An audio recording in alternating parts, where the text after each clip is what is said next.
Okay, we're going to look at an article on a place known as Cayönü Tepesi. Yeah, it has that tepe in its name, and it is actually up here in Anatolia, just like a lot of other tepes that we've been looking at, especially Göbekli Tepe. And this place comes from around that same 10,500 boundary and onward in time, but also shows some of the firsts or earliest known so far, if you will, of a few things, and it seems pretty important and quite standout and lasts for well over 1,000 years, a couple of thousand years here, down to about 7,000 BC, and actually it had some occupation after that during the pottery Neolithic, but most of this is pre-pottery Neolithic, but it also contains some copper that predates the Copper Age, so I guess it redates the Copper Age. And some building practices and so on that have been shown here too. So let's just go ahead and get into it. I found about 4 articles on it here, and this is probably the most comical and real easiest going of it, but we'll look at this and a couple of more pictures in another article after this. Cayönü Tepesi is a Neolithic settlement in southern Turkey that was inhabited for thousands of years, and he's going to give a lot of space here because A, it's supposed to be the contained oldest native copper objects ever found, and B, or 2, he had somewhat unexpectedly a hell of a time to get reliable data and pictures. In fact, every one of the things that I found seem to be utilizing the same pictures like you usually see in a lot of articles, and there's not a lot of other pictures. So, but I'm going to try to find one from the site because there is one in one of the articles that shows a view of it, because where we are is not far from the Taurus Mountains. In fact, just down off of it, and so just over your shoulder is a beautiful mountainscape that's right there, and then this flat plateau that comes out, and it's sitting right there in pretty much a primal spot. But so the settlement covers the periods of time of the PPNA, PPNB, and the PN. So this gives us a lot of opportunity for pottering around for archaeologists, opportunity to use these cool abbreviations, he says. But it's claimed by some that Cayönü Tepesi provided the archaeological world with several firsts, animal husbandry as far as pigs go, and actually they catch in real quick after, shortly after, with goats and sheep and so on. So we have that. Also, terraso floors. Now this is stone pieces that have been flattened and pressed into cement base and then polished, fall flat, right? And this is actually a cement or concrete. So we talked about a site that's much more closer down near Jordan that had concrete here, and it's supposed to be the earliest concrete known.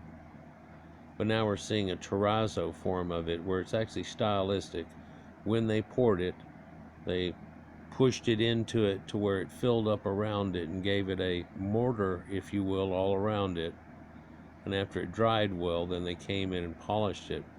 Also, they have an odd technique for the polishing here, because one way they did it, and I don't understand it, none of the papers went into it because I don't think the papers originally went into it, what they thought about it, but they have different modes of polishing on this, and so it made streaks of alternating red or reddish pink and white, and so they were able to alternate it by some methods that they did. And I thought, well, what do they do, just put stripes down of red ochre and then polish through it like it's Bondo on a car and it gives that effect? It's probably what they're looking at, is a staining, a deep staining of red ochre that was along with it. So anyhow,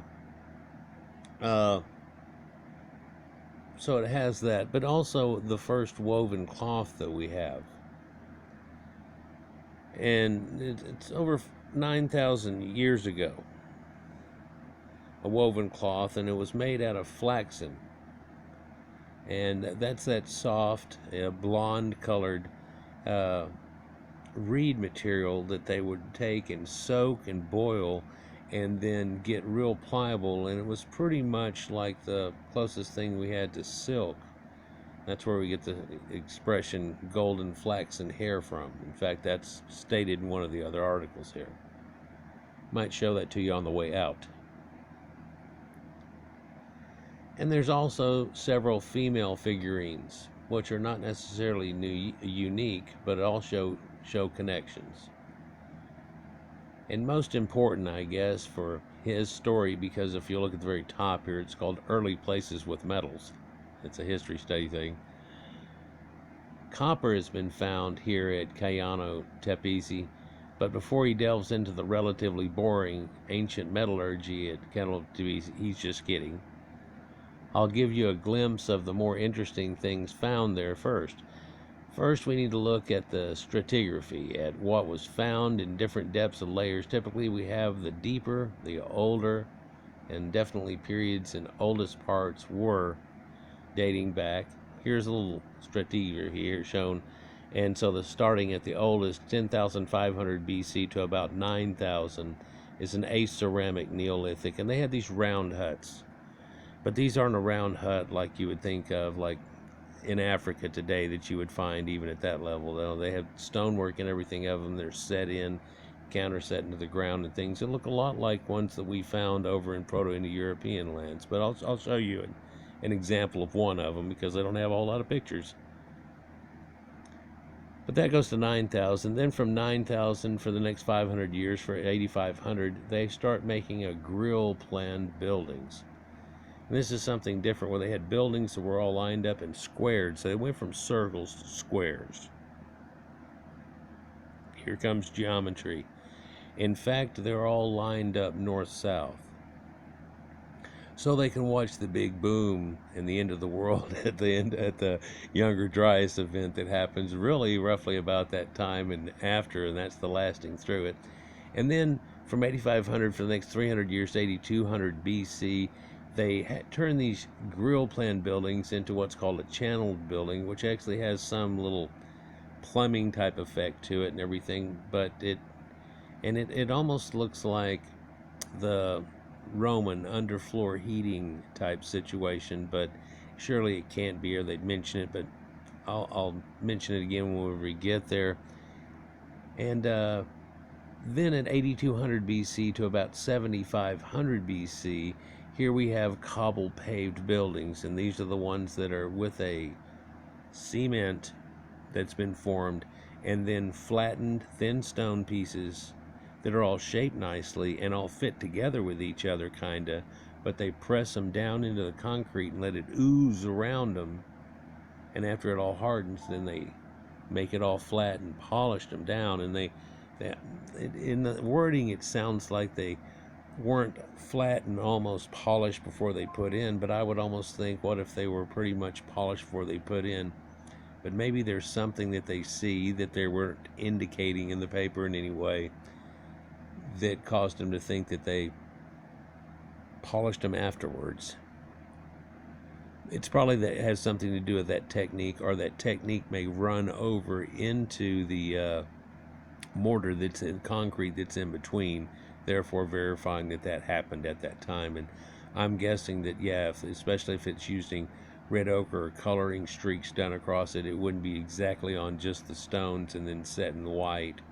It would be streaking over into it, each one. But I don't have a close-up of that either. No one does, apparently, but I can imagine it alternating. Someone called it a checkerboard pattern, but the other ones referred to it as just alternating patterns of streaks of red and white.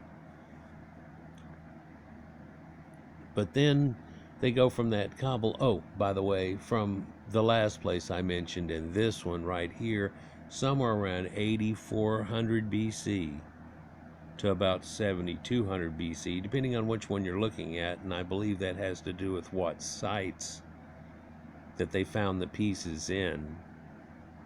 Copper starts up, because one of the sites that does say that it's about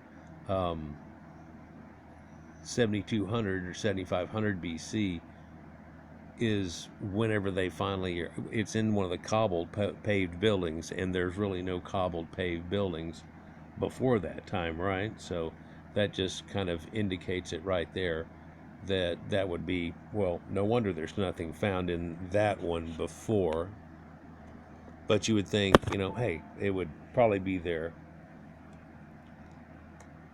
And the other sites show up to 8,400, and I'm guessing that's just a range here off the other one too, but that seems to be the earliest site. And that's well before the Copper Age. But this is a native copper, right? So we're going to get to that more. We're going to go through this just a little bit. Then all of a sudden it's 7,500 to 7,000 BC, right in between that date and the last one I mentioned. Here we start that pig farming, and we're definitely deep in farming already. So they believe that it had started back here about in the 8,200 range, or perhaps in the 9,000 to 8,500 range in this part, but there's no verification. But the key point here is that, you know, that Emmer wheat that everybody hears about and it's so famous and everything, well, that grows right there naturally, right there where they are, right up under the Taurus Mountains in the whole area.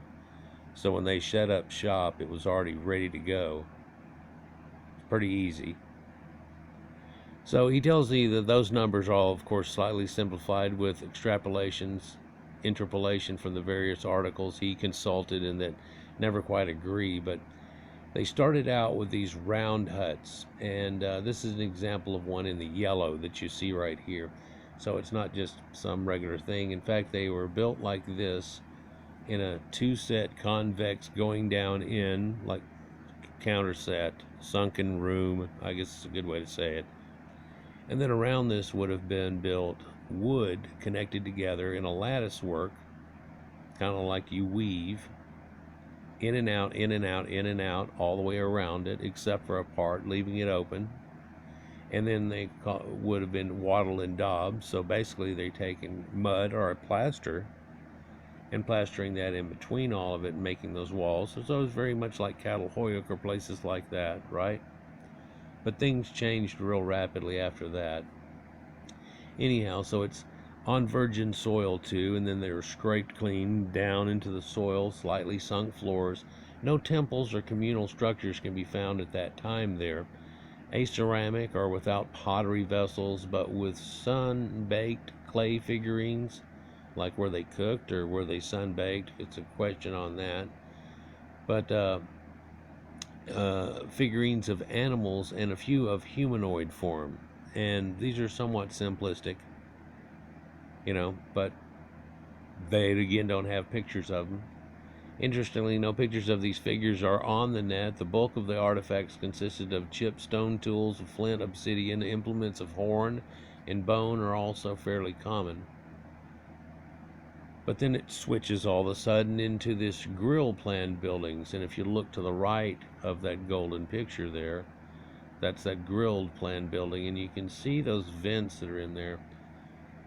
So north-south oriented rectangular houses with three subsections. The largest room at the north and looks like a grill from above and serves some unknown function. Foundations for a raised living room, climate or humidity controls perhaps, or, you know, like I was talking about. But the grill face is immediately superimposed over the round hut subphase without an interruption. There's also one big special building with a flagstone floor from limestone. See below. So I'm going to zoom in here on the picture here, guys. A little bit better here we're looking at.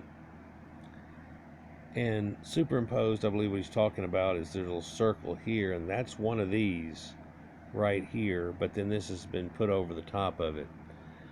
So I just got an idea by the way that things were worded and looking at all this stuff here and the grounds from a couple of different pictures that probably what it was is they had those huts and then they built one of these houses, little temple things or whatever. I don't know what happened in the reality of it all, but they didn't want just one king, And lo and behold, everybody started building very much like this. There may have been a nicer house, somebody in an epsilon spot, if you will, but they started all building along these ideas. But again, it's oriented, as we were talking about, and it has shapes on it. But then also, there's going to be a picture or a view of one of these coming up where that circle that's been superimposed, you can see on it, it's been built over double on top of it, like this one over here, built all the way up to here, going all the way around, taking it just to another level. And two-story structures too. By the, I forgot to mention it there, but the middle point there, they get two stone structures here. Right after this grill point here, they noted two-story structures. Stone all at the bottom, bricks on top, and then 2 stories. So again, let's just zoom in here. And so you can see the orientation, and there's a kickoff of these 2 different buildings here. And if instead of looking at the longness of being north and south, which it's oriented here, if you were to think east-west, that kick orientation looks about the difference of a solstice line. But I'm not sure. I don't have any orientation thing on this whatsoever, but this is one of those paved floors, which is pretty much giant, flat, cracked up stones, which look like they took some wall that was over here that was, 30 foot tall. I mean, look at this guy that's over here. And you can see the small cracking that's all in all this.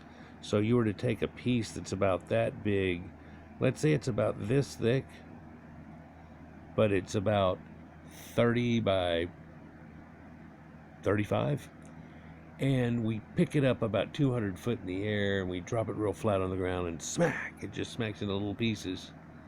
And then what you do is you pour concrete in the square that you create here, and then you put it all back together, and as you put it back together, you squish it into it to where right in between all the cracks, it oozes out a little bit.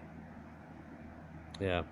Another odd effect here that one of the articles talks about with this channeling idea and flow and this, that, and the other is it looks like this was built on purposely to have a flow to where it's kind of convex, not exaggerated much, but you can see here where the dirt's collected onto it, to where you could have done something effectively like in the wanting of washing it off, to pour that way and just kind of wash it out or do whatever, spring cleaning. No, there's no evidence of anything like this happening, but it's just odd that they would make it to where it had a river run right out of it and the way that it worked. But some of the other ones look like where it's channeled to is where those holes and vents are below the ground, which would be like under here and under there and under there, and it rolls out over here. Where's it go? Well, it goes out and it flows out that little plumbing that's there. All right. And the reason that it wouldn't really be underfloor heating, although it kind of looks like the way they got it set up, you could easily turn it into that. There's no big piles of soot or anything, and so those kids were real diligent, weren't they, about cleaning up. But the rocks that are below these that make up that line effect aren't like charred and burnt, and this isn't all full of ash. And there's just, unless somebody, well, after they did it all, right before they left the place, they cleaned it all up and built it all new and then left. I mean, it doesn't fall into that possibility, it doesn't seem. But one wonders why they did this elevated floor off the ground concept. Well, if they came from a place when they used to build with wood and now they're building with stone, right? It would be common with wood to keep it from rotting, from touching the ground, to try to pier and beam it and get it up off the ground, i.e. like a deck. That's the reason we build it that way, right? So it would be real common for them to build a deck out of this to do so.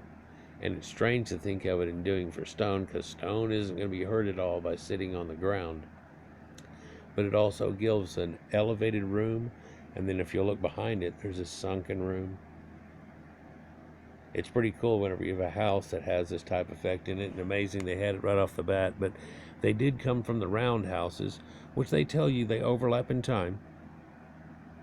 So in other words, while this is going on, they still have some of the huts with the round things going on, and they're taking off and starting to build this, and as they're building everybody's houses, they're ditching that away. Somehow I believe there was still a lot of people in the round houses till later, but I'm guessing radiocarbon dating in those showed that those ended at this point. Here we go, and they built on top of a lot of them, as to say, so it was pretty much the entire community got together to build your house on your house. You see? And they're pretty huge houses. 1, 2, 3 places in each one, and look how big the guy is there. So let's get back into this. Next, we have these channeled buildings we were talking about. They have a kind of paved floor, occasionally interrupted by parallel drainage channels.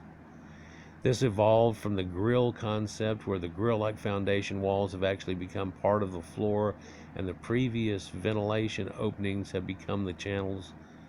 There's also a special building called Skull Building, see below. Dun dun dun.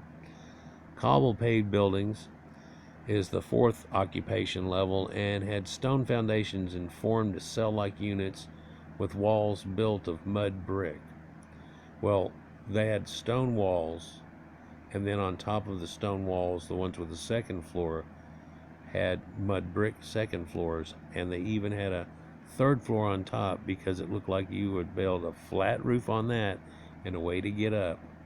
So very much like we found in a lot of, Calihoic and other places where they were 1 or 2 stories tall, and you could get up on top of them and make it a 3rd if you would.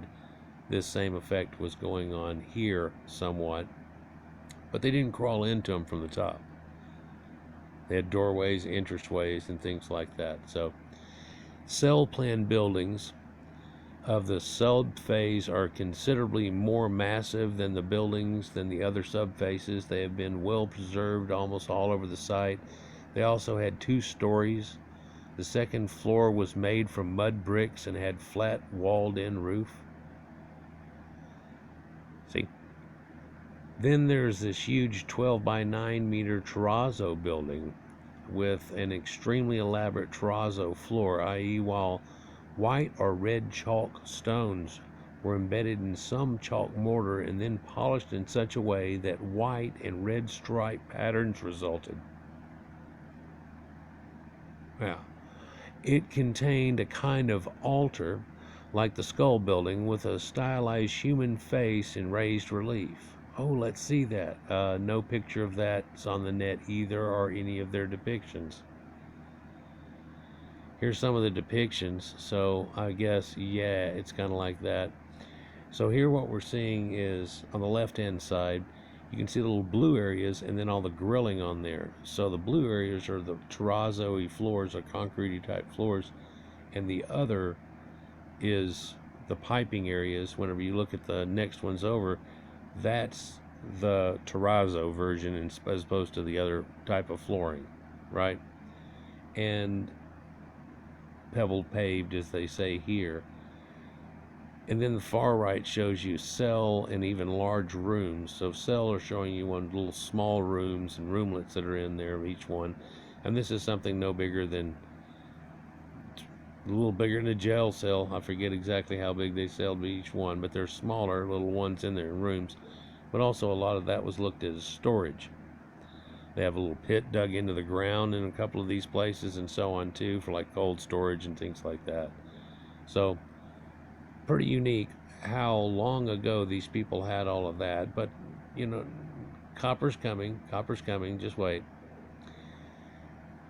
The few hundred people living in Cayönü are believed to be the first farmers of Anatolia, or the world perhaps. It appears like that the Halan Semi people are also preferred originally to be domesticated pigs. So that's the name of the place, is given a special name. They're not just calling them broadly Natufians or whatever. These are Halan Semi people living around this place in these caves near him, known as Halan Caves, but very first to domesticate pigs, and not sheep or goats, but catching in. So Judaism or Islam wasn't invented yet, and eating pigs was still okay in Turkey and even in Jericho.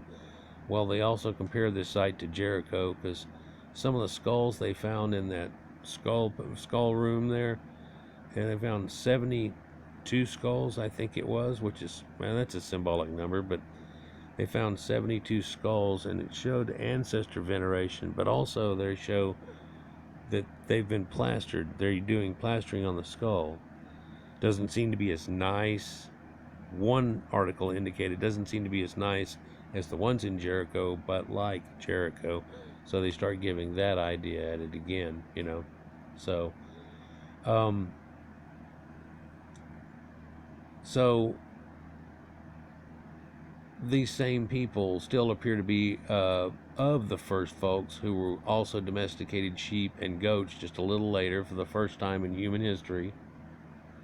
They also planted and experimented with some cereals, but they missed out on barley and didn't have any beer here. Cayonu was also the site of the earliest known piece of cloth, which is possibly a linen type fabric woven from locally grown flax, and so as to be soft and stuff. There was an antler that was trapped in it, and a piece of it looked like it was wrapped up. One of them says that it was probably a bag and that it was in, and that's the remnant of it. Whereas another lady was saying this, maybe the rag was wrapped around it naturally. They kept it with it, kept wrapped around it naturally, and used it to hold on to the antler better. But being that it's flaxen, it would slip a little bit, and your hand would grip actually on a raw antler a whole lot better. But both of these are on the hilt of a knife, by the way. So,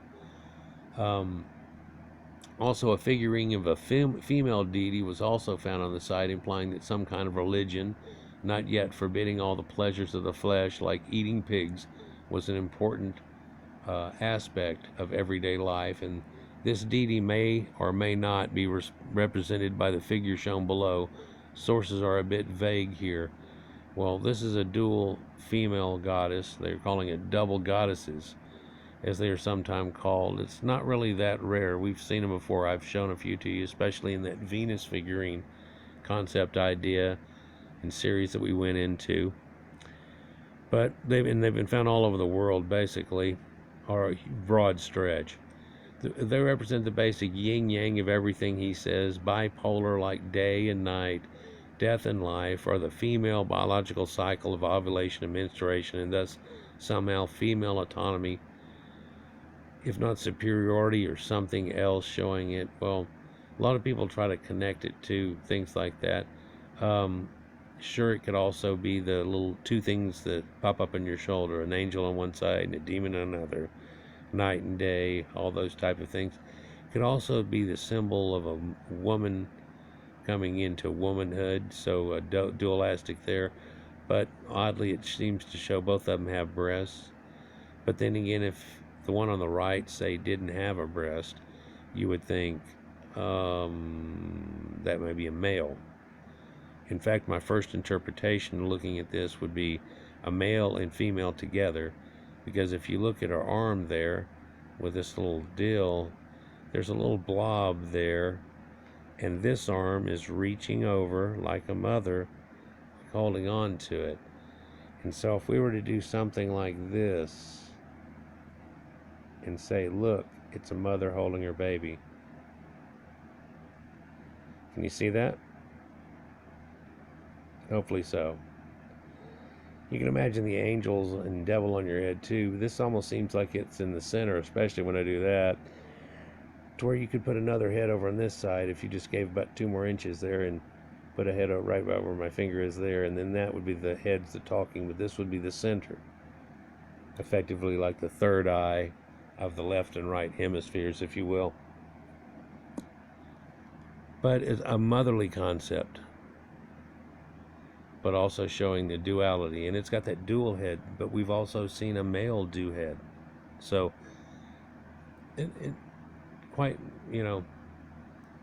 unique to find this here, but then maybe not where we're at. So this skull building that had all these skulls, it got its name because about the 70 skulls, that's what it was, were unearthed in the small antechambers that were there. Also, skullless skeletons were found, since the main room contained a kind of a cut and polished stone block or altar weighing about 1 ton and a large flint knife. We are inclined to assume that the building served some sinister cult rather than unpleasant to some people who might have lost their head in the area and did not have a spare one. Well, yeah, but it looks like that's probably a death ritual thing, and the way that they were taking care of their dead in there, and kind of makes sense. And if they're all buried, and we talked about ancestor veneration, so with the skull, keeping the skulls and doing that there, it probably goes along with it, you know. But they found blood in there and stuff too of humans along with animals at this altar type part, so they're trying to equate it to perhaps there was human sacrifice even at this age with these people. But then again, we see that ancestor veneration that we've talked about. So at some point here, they probably took this body into this, and then prepared it in some way or bled it out, and then would take it out and put it on a dais and let it get taken care of in one way or another. A lot of times with birds, as we talked about before, and then bring it back in and prepare it for a different burial into the ground, a lot of times under the building. So, like their supposed goddess, indeed, microscopic analysis of the altar's stone smooth surface reveals a residue of an animal and human blood about 9,000 years old. According to accelerator mass spectroscopy, radiocarbon dating, if one takes into account that Cayönü Tepesi people had never gotten around to cultivating barley, and this had no beer, thus, you know, they didn't make beer, it's conceivable they might have been given occasional violence. I mean, who wouldn't under these conditions? He's trying to make a joke there, I think, that, man, there's no evidence of them making beer, so got to be some violence about it anyhow. Another way of looking at it is that this was probably whenever their people died, and then they would prepare them for death in certain ways. And so if you found a mortuary and you found some human blood, wouldn't be surprising. Only problem is, back then, the butcher, usually was the same guy. So it probably happened in the same place. Here you can see that double pillared effect, and then again that little hook that I was talking about. And almost looks like there's this secret pathway back into here a little bit, or a ledging that's not, you know, is high up. You can tell there's pillars along in here too. And extra little rooms, but then you can also see right here there's that hole that's right there in the ground, and that's where one of these bodies would have been curled up on its left side, facing to the east, because this is north-south oriented. So, ancient Anatolian metallurgy. You know, thinking about it here, I can almost see some rusty effects, especially in that back one there, but that's just probably from some other region. So now to the big climax here, guys. I'm glad you waited the 30 minutes to get here, but Cayönü Tepesi is generally claimed as now the place where metallurgy started. Or maybe not. Looking through the available literature confused that guy in a major way. So what are the facts? Well, as far as they can tell, around 113 copper beads, hooks, awls, or leather poking bits, or sewing bits, if you will, some, and pins were found. They are from the grill plan phase and date to 8200 BC to 7500 BC. Well, one of the other people said 84 to 72. And, well, no, maybe I have it wrong. Maybe it was 82 to 74. I know it's not exactly that, but people are but I thought that happened because, see, he says that they're from the grill plan phase, but the next phase after, where they had those floors, that's where the other part was found, and that comes later than this. So no wonder if an article was found there, it would date to that. No doubt there are pictures, analysis, and detailed descriptions in the scientific literature, but none of that can be easily found on the net. So here are the only pictures this guy can find and come up with here. And so you can see some worked copper, the three pieces on top. The one in the middle almost has markings or something onto it. And I believe the other one does too over here on the right. The one on the left just looks like, I don't know, starting to build a beveled trapezoid. Could be a pyramid out of it. But these are all copper artifacts. In fact, the bottom one there we're looking at is an awl. And it's zoomed in on, sitting on some fabric. It's only about 3 centimeters long, or about 1.5 inches. So it's a small handheld punch. But it's made out of solid copper. And the thing here is they've already figured out too that they are taking and heating it up and beating it to the point and getting it exactly and doing things with it. Although they weren't good at annealing things and making them hardened at this point and so on, it was working for its purposes pretty well. And again, this is the earliest that we can find people in the Copper Age.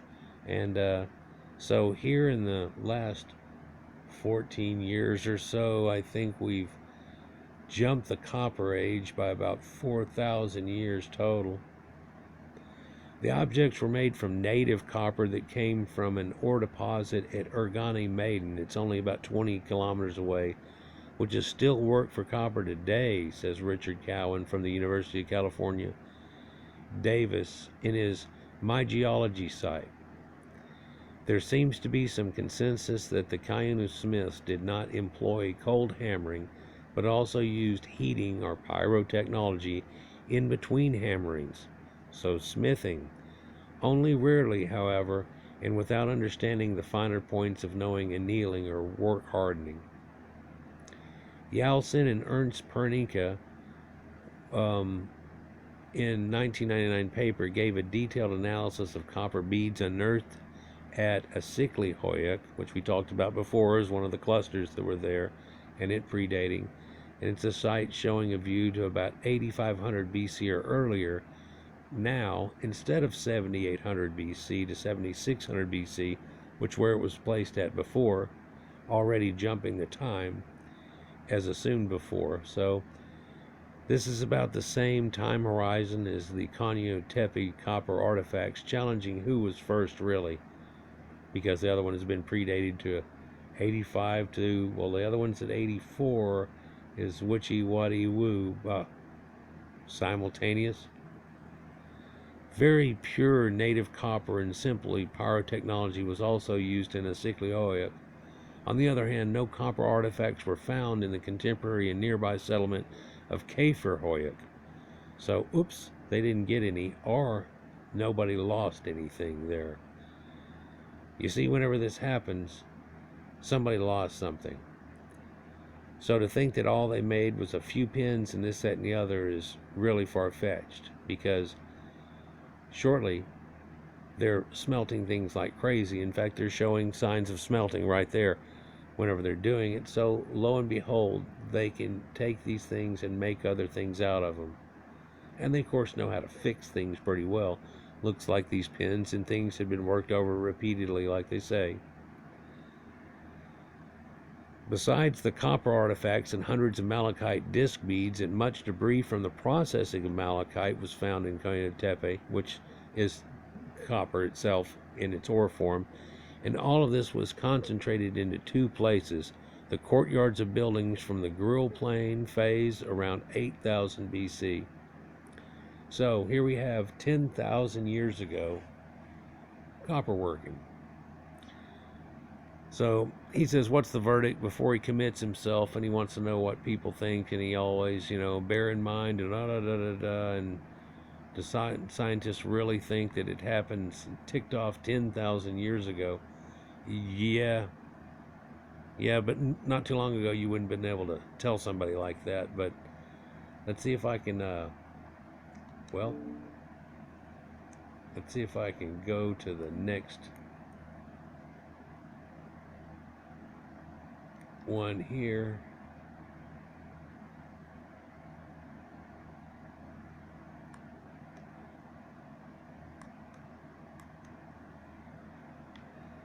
And so here's another article that was written about it, and it shows the same picture here of the double doll. And I don't, let me back up with looking at it there.